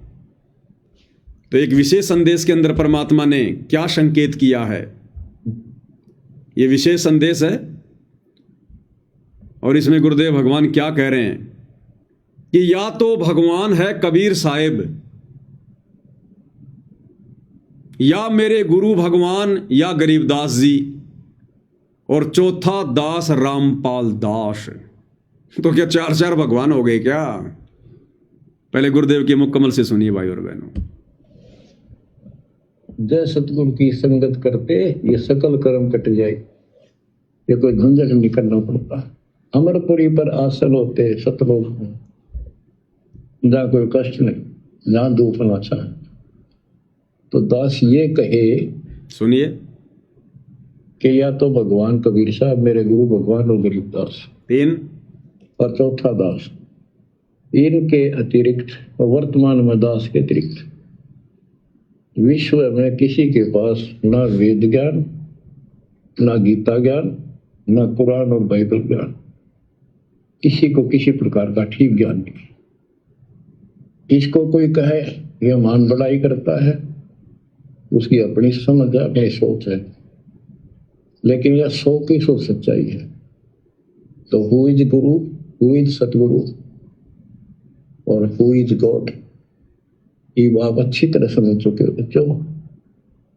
परमात्मा आपको इतना दृढ़ कर दे जैसे सम्मन ने की और सेऊ थे। आप इतने दृढ़ हो जाओ, गरीब महिमा की जय संत की, तन मन धन सब दे, सिर मांगे टाला नहीं, मोर ध्वज लग गए। किसकी महिमा करनी है? गरीब महिमा कीजे संत की, तन मन धन सब दे, और सिर मांगे टाड़ा नहीं, यानी इनकार नहीं करना। उदाहरण के लिए राजा मोर ध्वज लख ले। तो किसकी महिमा करनी है? संत की, या कबीर की महिमा के लिए नहीं कहा, या गरीबदास जी की महिमा के लिए नहीं कहा, यहां अपने मुंह बोले गुरु की महिमा के लिए नहीं कहा। महिमा कीजिए संत की। तो वर्तमान में धरती पर जिंदा संत कौन है? तो सत्सेवक भाई बहन क्या कर रहे हैं? गलत कर रहे हैं क्या अपने गुरु की महिमा करके? और शुरू में गुरुदेव ने क्या संकेत कर दिया कि दास अगर ये कहे कि या तो भगवान कबीर साहिब, मेरे गुरुजी गरीबदास जी, और चौथा ये दास, इनके अलावा धरती पर किसी के पास पूरा ज्ञान नहीं, संपूर्ण ज्ञान नहीं, आध्यात्मिक ज्ञान नहीं। इसको चाहे मान बड़ाई समझो, चाहे अभिमान समझो, ये तुम्हारी अपनी सोच के ऊपर है। अब भाई और बहनों, या परमात्मा ने चार भगवान बता दिए, या तो भगवान कबीर साहिब, या मेरे गुरुजी, या गरीबदास जी, या चौथा ये दास, यानी चौथा गुरुदेव अपने लिए कह रहे हैं। एक बार फिर से सुनिएगा, फिर हम इसका विश्लेषण करेंगे। जय सतगुरु की संगत करते ये सकल कर्म कट जाए, ये कोई झंझट नहीं करना पड़ता। अमरपुरी पर आसन होते सतलोक में, जहाँ कोई कष्ट नहीं, जहाँ दुख ना चाहे। तो दास ये कहे कि या तो भगवान कबीर साहब, मेरे गुरु भगवान और गरीबदास, और चौथा दास, इनके अतिरिक्त वर्तमान में दास के अतिरिक्त विश्व में किसी के पास ना वेद ज्ञान, ना गीता ज्ञान, ना कुरान और बाइबल ज्ञान। तो गुरुदेव ने यहां अपने आप को चौथे नंबर पर रखा है। पहले नंबर पर कबीर साहिब को, दूसरे नंबर पर अपने मुंह बोले गुरुदेव को, तीसरे नंबर पर गरीबदास जी को, और चौथे नंबर पर अपने आप को। अब जो भाई ये कहते हैं कि भाई पवन दास कौन होता है, सत्संगों का सार निकालने वाला, तो भैया मैं 5-10 मिनट रुक जाऊं, आप लाइव देख रहे हैं तो आप निकाल के दे दो, कमेंट्स कर दो। देखिए इस बात का क्या रहस्य है। गुरुदेव ने स्वयं परम शक्ति होते हुए अपने आप को चौथे नंबर पर क्यों रखा? आप निष्कर्ष निकाल के दे दो भाई, मैं तो रुक जाता हूं 5-10 मिनट, कोई दिक्कत नहीं है। तब तक आप सोच लो, समझ लो, निष्कर्ष निकाल लो भाई। तो परमेश्वर ने, गुरुदेव भगवान ने अपने आप को चौथे नंबर पर क्यों रखा, जबकि ये तो फर्स्ट नंबर पर होने चाहिए। बाकी 3 तो रिजेक्ट हैं, वो भगवान नहीं है। वो अपने समय पर भगवान हो सकते हैं। 650 साल पहले कबीर जी आए दाढ़ी मूछ वाले रूप में, वो उस समय के भगवान हो सकते हैं। 350 साल पहले गरीबदास जी आए, वो उस समय के भगवान तत्वदर्शी संत हो सकते हैं। और पूज्य परमेश्वर रामपाल जी ने जो भूमिका निभाई गुरु शिष्य की, उनके मुंह बोले गुरु आदरणीय रामदेवानंद जी, वो अपने स्तर पर भगवान हो सकते हैं। उनकी संगत के लिए, जो उनके भगत थे, उनके लिए वो भगवान हो सकते हैं, अध्यात्म के जानकार हो सकते हैं। लेकिन वर्तमान 13वें पंथ के पंथियों के लिए, सतगुरु रामपाल जी परमेश्वर जी के फॉलोवर्स के लिए, वो तीनों रिजेक्टेड हैं, रिजेक्टेड। हमारे लिए केवल हमारे पूज्य गुरुदेव भगवान ही एकमात्र परमेश्वर हैं, परम शक्ति हैं। और हैं भी, अगर हम बातें करें उन तीनों भगवानों की जिनको गुरुदेव ने 1, 2 और 3 नंबर पर रखा है, कबीर जी, गरीबदास जी और आदरणीय रामदेवानंद जी, कह रहे हैं इनके अलावा और वर्तमान में दास के अलावा किसी के पास भी संपूर्ण आध्यात्मिक ज्ञान नहीं। लेकिन भाई और बहनों, आज आप और हम ये सीना ठोक कर कह सकते हैं, इस तत्व ज्ञान को आधार बनाकर कह सकते हैं, भले ही 650 साल पहले स्वयं सतगुरु रामपाल जी ही कबीर नाम से आए थे, लेकिन जो भूमिका उन्होंने की, उस आधार से हमें यह कहने में जरा भी संकोच नहीं होना चाहिए कि उस समय संपूर्ण ज्ञान उनके पास भी नहीं था। हालांकि वे तो ज्ञान में गर्क हैं, सब कुछ था उनके पास में, लेकिन उन्होंने मूल ज्ञान नहीं दिया। उन्होंने 650 साल पहले किसी को भी सार ज्ञान नहीं दिया, मूल ज्ञान नहीं दिया, ये तत्व भेद नहीं दिया, संपूर्ण सृष्टि रचना नहीं बताई। इसलिए वर्तमान में हमारी नजरों में भले ही 650 साल पहले संत रामपाल जी ही कबीर नाम से आए थे, लेकिन वर्तमान परिस्थितियों के हिसाब से अपने सतगुरु को विशेष महत्वता देते हुए हम ये कह सकते हैं कि कबीर जी को भी 650 साल पहले संपूर्ण ज्ञान नहीं था। भाई जब ज्ञान दिया ही नहीं तो हम क्यों कहें कि उनको ज्ञान था? तो कबीर जी रिजेक्टेड, 650 साल पहले वाले कबीर जी रिजेक्टेड, ना कि वर्तमान वाले सतगुरु रामपाल जी कबीर जी। तो 650 साल पहले वाले कबीर जी रिजेक्टेड, जिनको सतगुरु रामपाल जी ने 1 नंबर पर रखा। अरे उस समय तो कबीर जी खुद कहा करते थे, उनकी वाणी है कि 9 मन सूत उलझिया और ऋषि रहे झकमार, और सतगुरु ऐसा सुलझा देगा उलझे ना दूजी बार। अगर वो ही अपने आप में संपूर्ण सतगुरु होते तो उसी समय सुलझाते थे भाई, उसी समय सुलझा देते इस अध्यात्म ज्ञान को जो उस समय के विद्वान ब्राह्मणों ने, पंडितों ने, आचार्य शंकराचार्यों ने उलझा रखा था। वो सुलझा सकते थे, उनके पास में सब कुछ था, लेकिन उस समय की परिस्थितियों के अनुसार उन्होंने आगामी सतगुरु के ऊपर छोड़ दिया कि भैया मैं अभी इस ज्ञान को पूरा नहीं सुलझाऊंगा। और उन्होंने संकेत कर दिया कि 9 मन सूत उलझिया ऋषि रहे झकमार, और सतगुरु ऐसा सुलझा देगा उलझे ना दूजी बार। तो वो ही सुलझा देते उस समय भाई, सतगुरु पे क्यों छोड़ दिया? तो वो अध्यात्म ज्ञान आज पूरी तरह से जो उलझा हुआ था, किसने सुलझाया भाई? हम भोग की आरती में वाणी पढ़ते हैं, सतगुरु की वाणी है अनमोल, इसे ना समझ सके अनबोल, और साहिब ने भेद दिया सब खोल, अपनी सतलोक राजधानी का। तो सतलोक राजधानी का पूरा भेद आज किसने खोला? सतगुरु रामपाल जी ने। तो वाणी के अनुसार वो साहिब कौन है कि साहिब ने भेद दिया सब खोल, अपनी सतलोक राजधानी का? वो साहिब यानी कबीर परमात्मा सतगुरु रामपाल जी हुए, जिन्होंने आज संपूर्ण अध्यात्म ज्ञान को वेद कुरान पुराण शास्त्रों से प्रमाण दिखा दिखा के खोल दिया। अरे 650 साल पहले तो नहीं खोला था भाई कबीर जी ने। उन्होंने तो सृष्टि रचना भी पूरी नहीं बताई, उन्होंने तो भगवान का नाम भी नहीं बताया, क्योंकि कबीर नाम से तो खुद आए हुए थे। जब कोई पूछता था कि जी परमात्मा कौन है, तो कहते थे सत्य पुरुष है, सत्य पुरुष ने भेजा मेरे को। तो उस समय उन कबीर जी को भी संपूर्ण आध्यात्मिक ज्ञान नहीं था। उस समय की परिस्थितियों के अनुसार उन्होंने नहीं बताया, तो हमारी दृष्टि में नहीं था। तो 1 नंबर के भगवान कबीर जी रिजेक्टेड।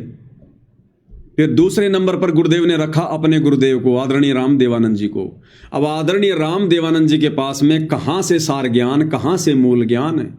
उनके पास तो प्रथम नाम भी पूरा नहीं था, प्रथम नाम भी। सतगुरु रामपाल जी के मिलने के बाद उनको प्रथम नाम प्राप्त हुआ, फिर शतनाम प्राप्त हुआ 1 सप्ताह के अंदर। प्रथम नाम और शतनाम आदरणीय राम देवानंद जी को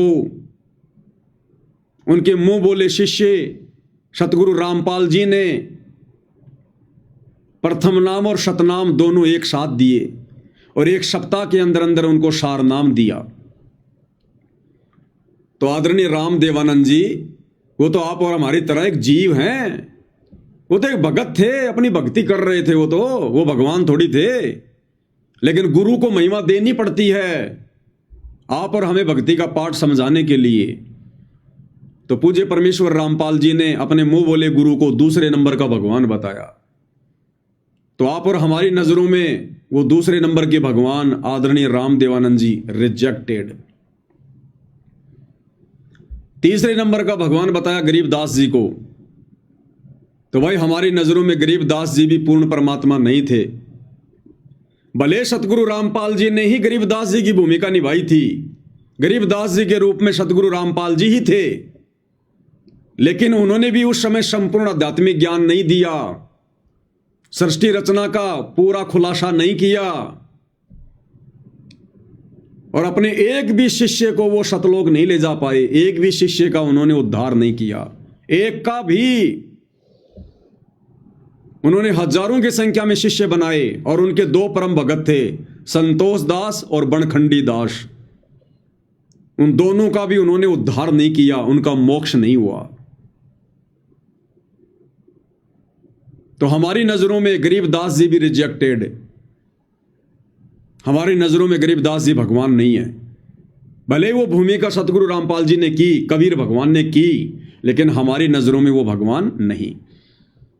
अरे जब हमारे गुरुदेव भगवान, हमें पता चला गया कि स्वयं परमात्मा है, परमेश्वर है, जगत गुरु है, इनसे बढ़कर कोई ज्ञानी नहीं, कोई ध्यानी नहीं, और उसके बावजूद भी ये झूठी महिमा दे रहे हैं अपने मुंह बोले गुरु को कि वो भगवान है, तो आप और हमें भला क्या शर्म, क्या संशय। आज से पहले कबीर जी ने भिन्न भिन्न रूप बनाकर लीलाएं की और संपूर्ण ज्ञान नहीं दिया, तो हमारी नजरों में वो कहां से भगवान।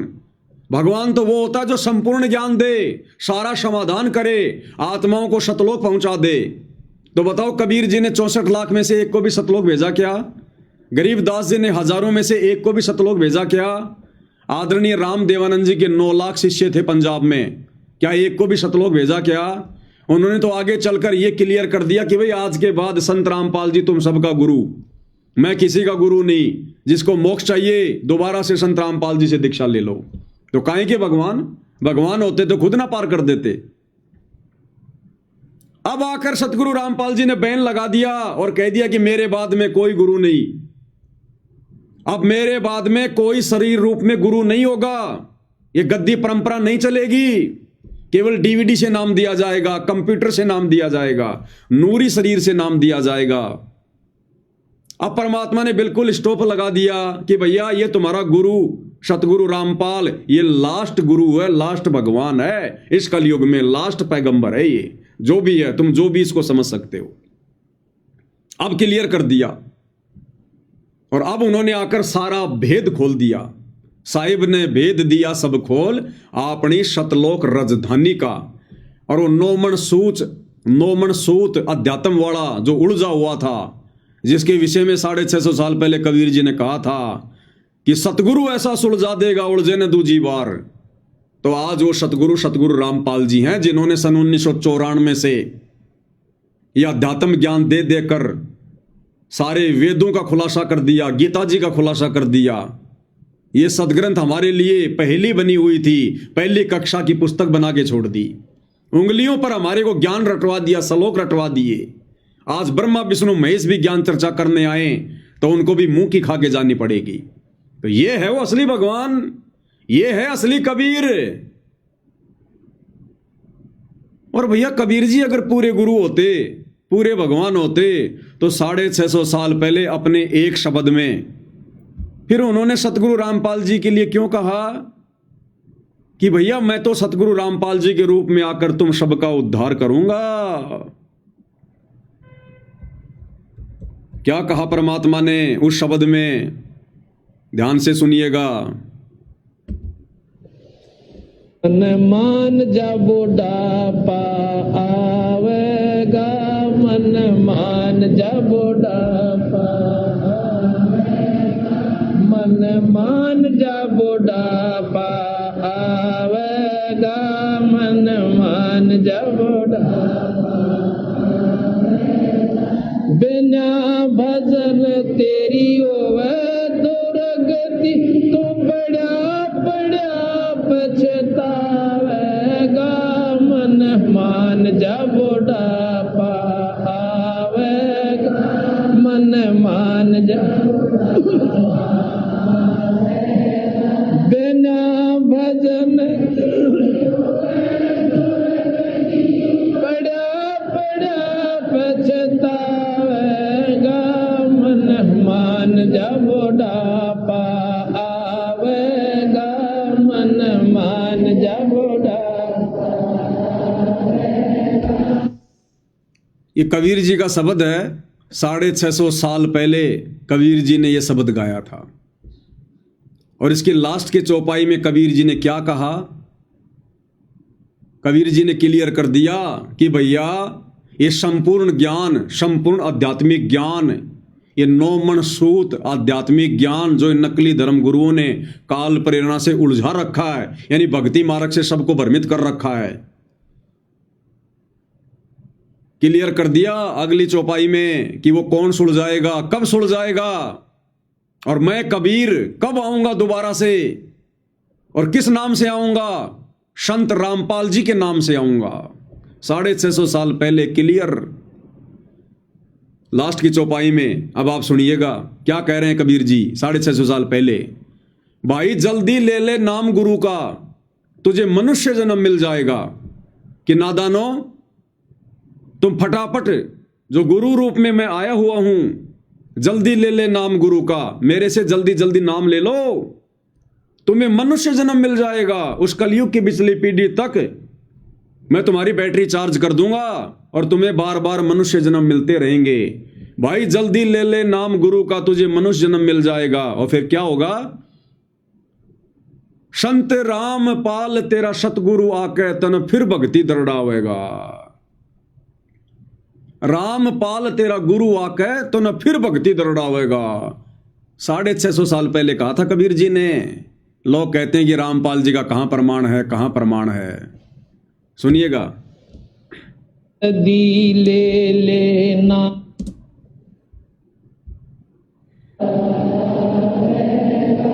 जल्दी ले ले नाम गुरु का, तुझे मनुष्य जन्म मिल जावे। जल्दी ले ले नाम गुरु का, तुझे मनुष्य जन्म मिल जावे। रामपाल तेरा सतगुरु आके फिर भक्ति दरड़ावेगा। मन मान जरुड़ा पावेगा, मन मान जरुड़ा पावेगा। कोई नादान काल प्रेरणा से ये ना सोचे कि भाई नहीं नहीं ये शब्द कबीर जी का नहीं है, ये तो संत रामपाल जी ने बनाया है।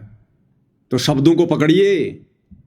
इस शब्द में क्या कहा जा रहा है? भाई जल्दी ले ले नाम गुरु का, तुझे मनुष्य जन्म मिल जाएगा। और रामपाल तेरा सतगुरु आके तन फिर भक्ति दरड़ावेगा। अरे अब सतगुरु रामपाल जी के अलावा और कौन सा रामपाल आएगा जो भक्ति दरड़ाएगा? वर्तमान में तो नाम दे रहे हैं सतगुरु रामपाल जी कि जल्दी ले ले नाम गुरु का, तुझे मनुष्य जन्म मिल जाएगा। और रामपाल तेरा सतगुरु आके, तो सतगुरु रामपाल जी कहेंगे क्या कि रामपाल तेरा सतगुरु आके? आगे और भी कोई रामपाल जी आने हैं क्या? तो ये शब्द कबीर जी का। अब भाई और बहनों, कबीर जी ने तो 36 अरब या कितनी वाणियां बोली हैं परमात्मा ने चारों युगों में। 36 अरब ज्ञान हम भाग्या, मूर्ख जीव का एक न लाग्या। तो ना जाने कितने शब्द परमात्मा ने गाए हैं। अब उन शब्दों को वर्तमान में कौन बता सकता है? जो स्वयं कबीर है। तो ये बहुत बड़ा एक प्रमाण है कि हमारे गुरुदेव भगवान कौन है। स्वयं कबीर भगवान है जिन्होंने 650 साल पहले शब्द के माध्यम से आप और हम नीचों को, 64 लाख वाली आत्माओं को चेताया था कि नालायकों, तुम पार तो नहीं हो पाओगे क्योंकि तुम अपने गुरु को परमात्मा नहीं मान रहे। तुम मुझे केवल एक गुरु मान रहे हो, मानुष मान रहे हो। केवल झूठा ढोंग करते हो कि हमारे गुरु जी परमात्मा है, कबीर जी भगवान है, भगवान है। 64 लाख की परीक्षा ली थी, सब फेल हो गए। तब परमात्मा ने कहा था, अरे जल्दी ले ले नाम गुरु का, तुझे मनुष्य जन्म मिल जाएगा। कि नालायकों, अब तुम्हारे ऊपर रहम कर देता हूं मैं, क्योंकि भगवान दयालु होते हैं। जो मैं पूत कपूत हूं बहुर पिता को लाज। बाप अपने बेटे की गाली खाकर, मार पिटाई खाकर भी हमेशा उसके हित की सोचता है। अब ये तो परम पिता हैं भाई, दयालु हैं। तो इन्होंने फिर भी यही कहा कि नालायकों, मेरे से नाम ले लो फटाफट, ये प्रथम नाम ले लो, 5 मंत्र, इसके जाप से तुम्हारे को मनुष्य जन्म मिलते रहेंगे। और जब कलयुग की बिजली पीढ़ी आएगी, उस समय रामपाल तेरा सतगुरु आकर तन फिर भक्ति दरड़ावेगा। तो कबीर और रामपाल यदि अलग अलग हैं, तो कबीर इतना कमजोर है क्या जो रामपाल जी को भेजना पड़ा भक्ति दरड़ाने के लिए, और 650 साल पहले खुद भक्ति नहीं दरड़ा पाया? तो कबीर जी स्वयं रामपाल जी के रूप में धरती पर वर्तमान में आए हैं। ये आप और हमारा परम सौभाग्य है। और ये सारे प्रमाण, ये सारे सबूत परमात्मा इसलिए सत्संगति के माध्यम से खुलकर सामने रखवा रहे हैं, ताकि अब की बार हम वो गलती करने से बचें जो गलती हम गुरु को मानुष मानकर युगों युगों से करते आ रहे हैं, जिसके अभाव में परमात्मा मिलने के बाद भी हम मोक्ष से वंचित रह जाते हैं। तो भाई और बहनों, बहुत बड़ी दया है, बहुत बड़ी मेहर है पूज्य गुरुदेव भगवान की। असीम छप्पर फाड़ दया कर रखी है गुरुदेव ने सत्सेवक भाई बहनों पर। इस घोर कलयुग में परमात्मा अपनी पहचान करवा के दिन रात अपनी महिमा करवा रहे हैं, तन मन धन से भक्ति करवा रहे हैं परमात्मा। और आज गुरुदेव ने अपने सत्सेवक बच्चों को इस कदर दृढ़ कर दिया है कि ब्रह्मा विष्णु महेश तो क्या, साक्षात काल भी धरती पर आकर डराना चाहे, भयभीत करना चाहे, कितने रूप बनाकर, कैसा ही रूप बनाकर, हम सत्सेवक भाई बहन टस से मस भी नहीं होने वाले, टस से मस भी। और यही दृढ़ता एक दिन भाई और बहनों हमारे को शतलोक में ले जाकर बैठा देगी। तो पूज्य गुरुदेव भगवान के आशीर्वाद से आज की सत्संगति में केवल इतना ही। कल परमेश्वर रजा करेंगे तो फिर सतगुरु महिमा में उपस्थित होंगे। तब तक परमेश्वर हम सबको आज्ञा दे, सद्बुद्धि दे, आशीर्वाद दे, हमारा मार्गदर्शन करे। बंदी छोड़ सतगुरु रामपाल जी परमेश्वर जी की जय हो।